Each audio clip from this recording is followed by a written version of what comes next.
Good morning. Today we'll discuss Tagore's views on death, and especially when we talk about Gitanjali. Tagore's attitude towards death can be seen in the dozens of poems in Gitanjali which are dealing with the theme of death. These poems we can find towards the end of the volume called Gitanjali. In these poems, Tagore has something definite and specific to say about death. There is nothing vague or misty about Tagore's ideas about death. He regards death not as a dreadful spectre but as a divine messenger to be respected and honored by human beings as a guest.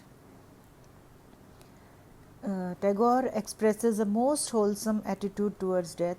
It is an attitude which all of us should try to cultivate. What Tagore says in these poems sometimes reminds us of John Donne's famous sonnet, Death Be Not Proud.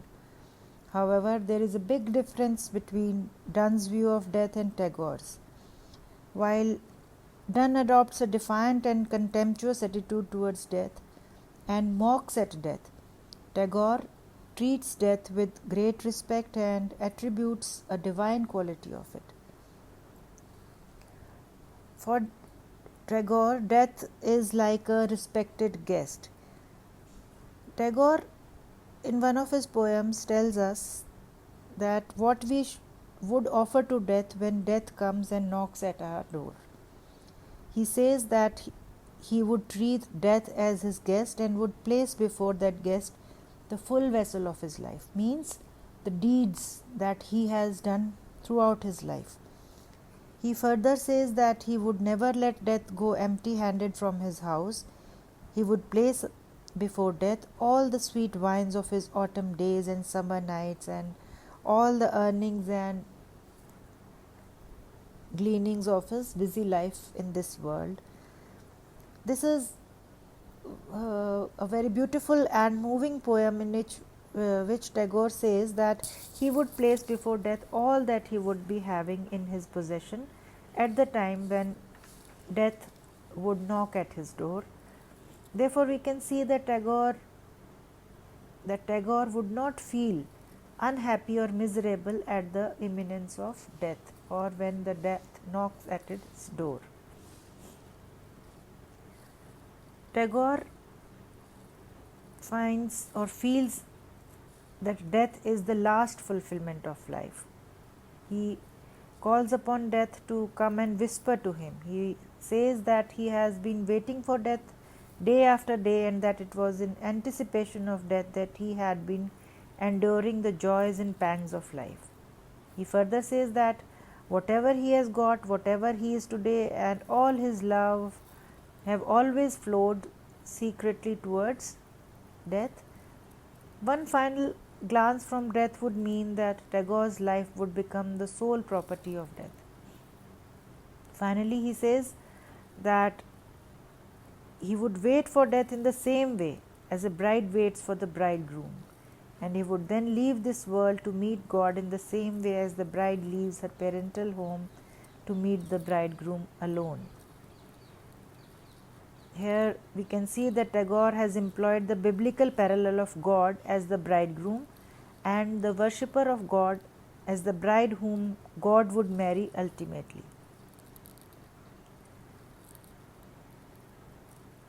The initial description of death as the fulfillment of life shows the poet's unadulterated optimism of his view of death.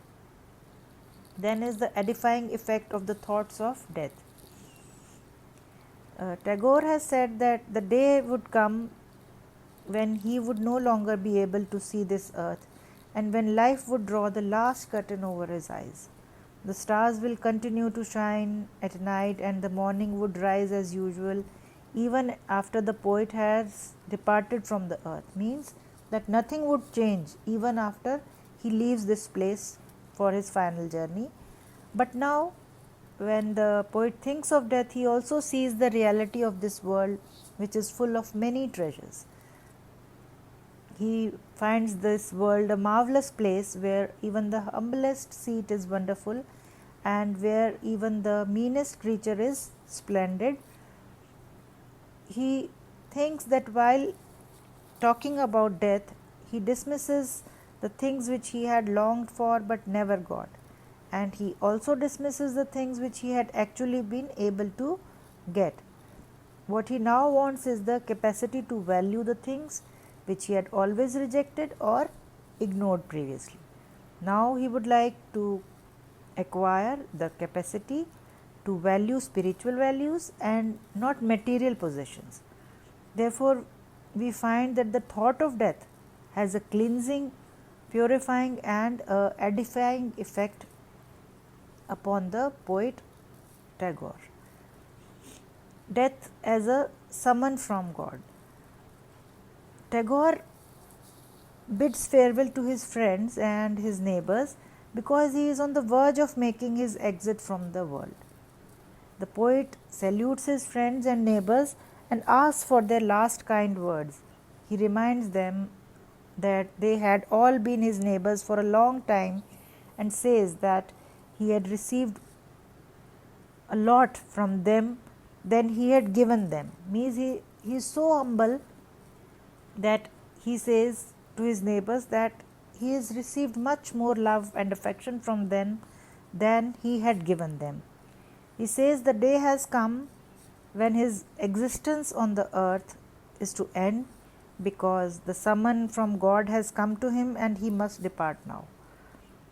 In one of his poems, he see that the poet's attitude is one of perfect acceptance of death. He is fully reconciled to the idea of death because he regards death as a summon from God.